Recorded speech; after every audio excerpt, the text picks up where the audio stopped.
클럽발 코로나 확진자들이 급증하면서 지역 당국도 초긴장 상태입니다.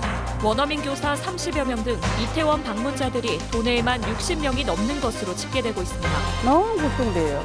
좀 이제 괜찮을까 했는데 그러니까 다시 걱정이 되고.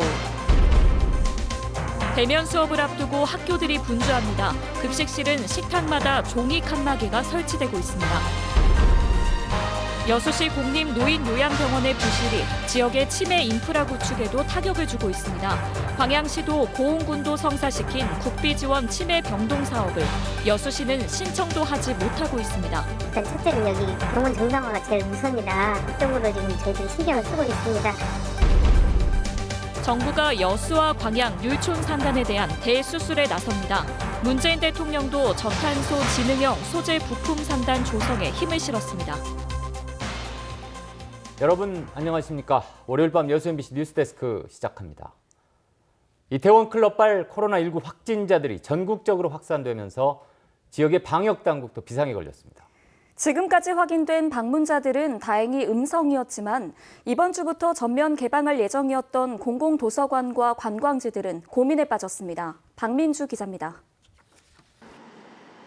서울 이태원 클럽에서 발생한 코로나19 집단 감염이 전국으로 확산되고 있습니다.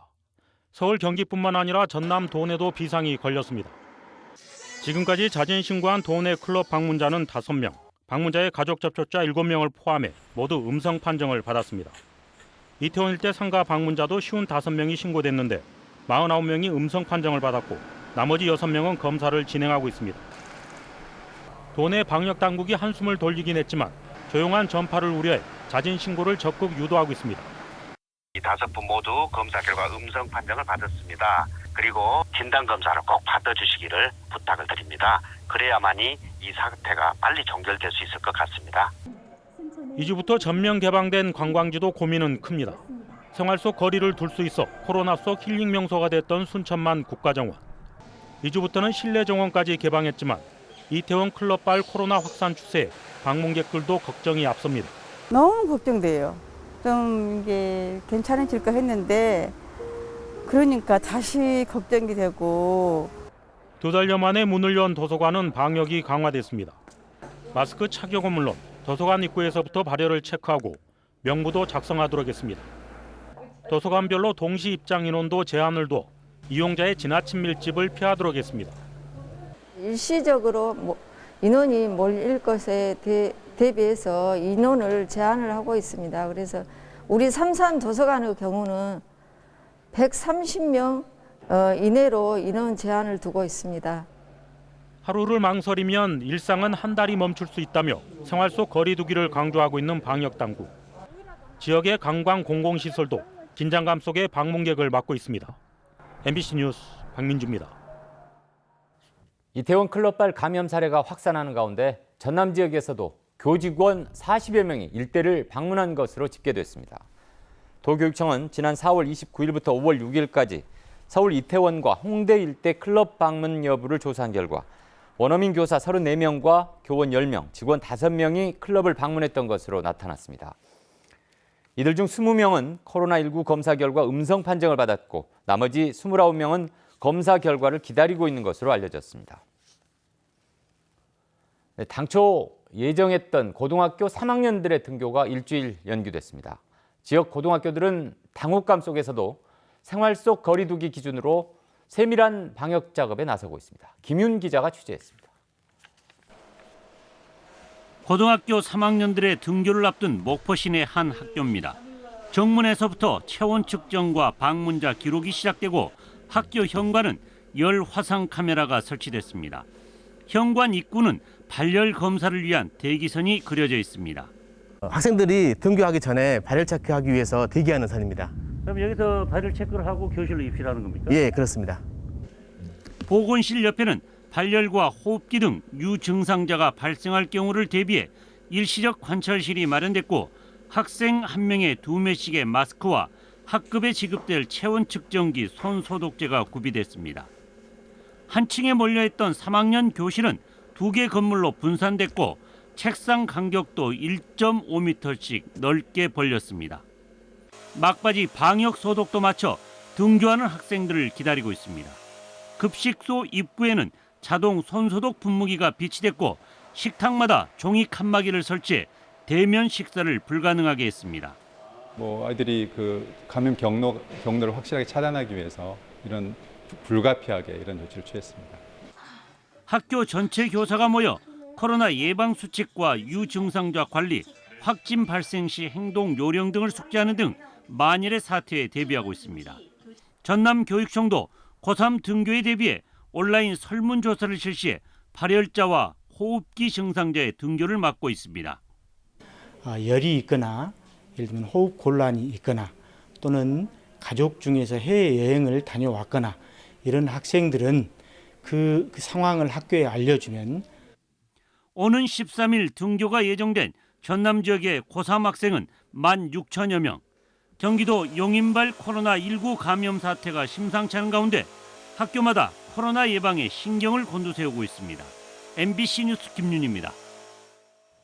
자가격리 명령을 위반하고 외출한 외국인이 검찰에 송치됐습니다. 광양경찰서는 지난달 19일 베트남을 다녀온 뒤 자가격리 행정명령을 어기고 인근 병원을 방문했다가 적발된 베트남인 A씨를 오늘 검찰에 기소 의견으로 송치했습니다. 경찰은 자가격리자를 대상으로 보건소와 함께 합동 불시 점검을 하고 있다며 위반자에 대해서는 엄정하게 대응할 방침이라고 밝혔습니다. 여수시 공립노인요양병원의 진통과 파행이 장기화되고 있다는 소식 지난주 전해드렸는데요. 병원의 부실로 정부 지원 치매 사업도 발목이 잡혀 있다는 지적이 나오면서 당국의 무대책에 대한 원성이 더욱 고조되고 있습니다. 강서영 기자입니다. 정부 지원을 받아 치매 전문 병동을 운영하는 지자체는 59곳. 전국 공립요양병원의 74%에 달합니다. 전문 시설과 인력을 확충해 치매 환자들이 안전하고 효율적으로 치료받도록 국가가 비용을 지원하고 있는 겁니다. 인근 광양시와 고흥군도 치매 전문 병동을 설치해 운영하고 있습니다. 하지만 여수의 유일한 공립요양병원인 여수시 노인전문요양병원은 치매 전문 병동 설치는 고사하고 설치를 위한 정부 지원금을 신청조차 하지 않은 것으로 드러났습니다. 그렇지 않아도 열악한 지역의 의료 여건으로 많은 시민들이 여수를 떠나고 있음에도 치매 치료 전문 병원이 없는 현실에서 무슨 수로 줄어드는 인구를 찾겠다는 것일까요? 병원 내 혼란을 먼저 해결하려다 보니 치매 인프라 구축은 자연스레 뒷전이 됐다는 분석이 유력합니다. 일단 첫째는 여기 병원 정상화가 제일 우선이다. 그쪽으로 지금 저희들이 신경을 쓰고 있습니다. 4만 7천여 명으로 전남에서 가장 많은 노인 인구를 가진 여수시는 치매 인구도 가장 많을 것으로 추정됩니다. 여수시는 노인요양병원의 내홍으로 치매 의료 인프라 구축이 늦어지고 있다는 점은 인정하면서도 노인요양병원 정상화 과정과 그 방안에 대해서는 여전히 함구했습니다. MBC 뉴스 강서영입니다. 지난주 여수와 광양 율촌산단이 산단 중심 일자리 거점 혁신 정부 공모 사업에 선정됐다는 소식 전해드렸습니다. 동부권 산업 발전에 새로운 전기가 마련됐다는 평가 속에 지자체도 후속 세부 계획 수립에 착수했습니다. 김주희 기자입니다. 공단 가동 최대 50여 년을 넘어서면서 노후화된 광양만권 산업단지가 새롭게 탈바꿈합니다. 전남도는 최근 여수와 광양, 율촌 산단에 대규모 인프라 정비를 주요 내용으로 하는 산단 중심 일자리 거점 혁신 계획 공모에 선정됐습니다. 문재인 대통령도 이번 노후 산단 체질 개선 프로젝트에 대해 강한 추진 의지를 보였습니다. 공단 전체를 스마트화하는 그런 사업들을 해나가면 지역 경제의 경쟁력을 높이는 데도 큰 도움이 되고 그 과정에 지역 일자리도 많이 만들어질 것이라고 생각합니다. 전남도는 이제 여수 산단을 거점으로 광양 율촌 산단에 대한 저탄소 지능형 소재 부품 산단으로 새롭게 고도화하기 위해 세부 계획 수립에 착수할 예정입니다. 현재 온실가스의 부산물을 에너지원으로 활용해 저탄소 신산업 육성, 스마트 공장 제조 혁신 등 지능형 산단의 조성을 기본 방향으로 설정하고 있습니다. 또 대기업 중심의 화학철강 산업단지를 중소 중견기업의 정밀 소재 부품 집적 단지로 확대하는 전략도 구상하고 있습니다. 저희는 1조 7천억 원 규모의 75개의 사업을 발굴을 해서 산단 대개조계에게 신청을 했는데요. 최종 사업 내역과 예산은 중앙부처 또 관련 시군, 혁신기관과의 협의를 거쳐서 금년 12월까지 확정을 하고요. 사업 추진은 내년부터 2023년까지 3년간 사업을 추진할 계획입니다.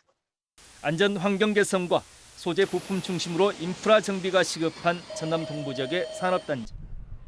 이번 산단 대개조 사업은 동북권 산단의 경쟁력 강화와 함께 지속 성장을 위한 새로운 전환점이 마련됐다는 측면에서 지역 경제계를 포함한 지역사회 전반의 기대감도 증폭되고 있습니다. MBC 뉴스 김주입니다. 소수의 학생에게 특혜를 준다는 논란이 일었던 순천시의 인재육성 멘토스쿨 운영 사업이 전면 백지화됐습니다. 순천시는 지난달 28일 여수 MBC의 보도 이후 시민단체와 교육계의 의견을 수렴한 결과 프로그램 내용과 인원 선발 과정에 문제점이 있다고 판단해 지난 주말 사업 취소 결정을 내렸다고 밝혔습니다. 또 이와 관련해 오늘 교육참여위원 등과 함께 회의를 갖고 교육계의 의견을 수렴해 장기적인 관점에서 교육 환경 개선 사업을 추진할 예정이라고 덧붙였습니다. 고흥 분청문화박물관의 도자기 파손 사건을 넘겨받은 법원이 수억 원에 이른다는 도자기 감정가를 인정하지 않았습니다. 광주지법 제14민사부는 지난 2018년 고흥경찰이 도자기 진품 여부를 수사하다 파손한 사건과 관련해 도자기 소유주 A씨가 정부와 고흥군을 상대로 낸 손해배상 소송에서 2천만 원을 배상받으라고 판결했습니다. 재판부는 A씨가 도자기의 가격을 7억 원으로 산정했지만 해당 감정인들이 공정하고 신뢰성 있는 전문가라고 인정하기 어렵고 이전에 도자기 매수 금액 등을 종합해보면 산정가를 받아들이기 어렵다고 판시했습니다. 문재인 대통령의 취임 3주년 특별연설에서 질병관리본부의 승격이 언급되면서 감염병 대응 체계가 개선될지 주목됩니다. 더불어민주당 서삼석 당선인에 따르면 어제 문재인 대통령이 질병관리본부의 질병관리청 승격을 통해 전문성과 독립성을 강화하겠다고 밝히면서 농식품부의 방역정책과 보건복지부 질병정책 통합의료 의료 역량이 강화될 것으로 기대됩니다. 이에 맞춰 서 당선인은 지역의 열악한 보건의료 문제를 해소하기 위해 지역 거점 의과대학과 부속 종합병원 신설이 필요하다며 정부의 적극적인 대응을 주문했습니다. 문재인 정부가 집권 4년 차로 접어든 가운데 광주 전남 지역 대통령 공약사업 이행률이 83%에 이르는 것으로 나타났습니다. 문재인 대통령의 광주 전남 전체 세부 공약사업은 59개로 이 가운데 6개가 완료됐고 43개는 정상 추진, 10개는 진척을 보지 못하고 있습니다. 광주 관련 공약사업 이행률이 91%, 전남 관련 공약 이행률은 79%로 나타났고 한전공대 설립과 5.18 진상규명위원회 설치 등이 완료된 사업으로 분류됐습니다. 반면 광주 군공항 이전과 5.18 정신 헌법 전문 수록, 흑산도 공항 신설 등은 남은 임기 2년 동안 해결해야 할 과제로 남아 있습니다. 지난해 연말 출범한 5.18 진상규명조사위원회가 본격적인 활동에 들어갑니다. 진상조사위는 오늘 현판식에 이어 전원위원회를 열어 5.18 진상조사위의 조사 개시를 의결했습니다.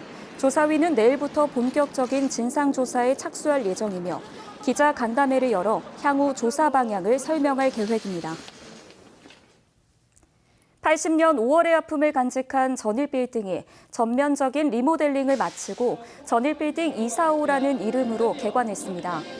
전일빌딩 245는 시민문화공간과 문화창작공간, 5.18 기념공간 등으로 새롭게 구성됐고 건물 옥상에는 휴게공간도 마련됐습니다. 특히 10층에는 80년 5월 계엄군이 자행한 헬기 사격 총탄 245개가 원형 보존돼 있습니다.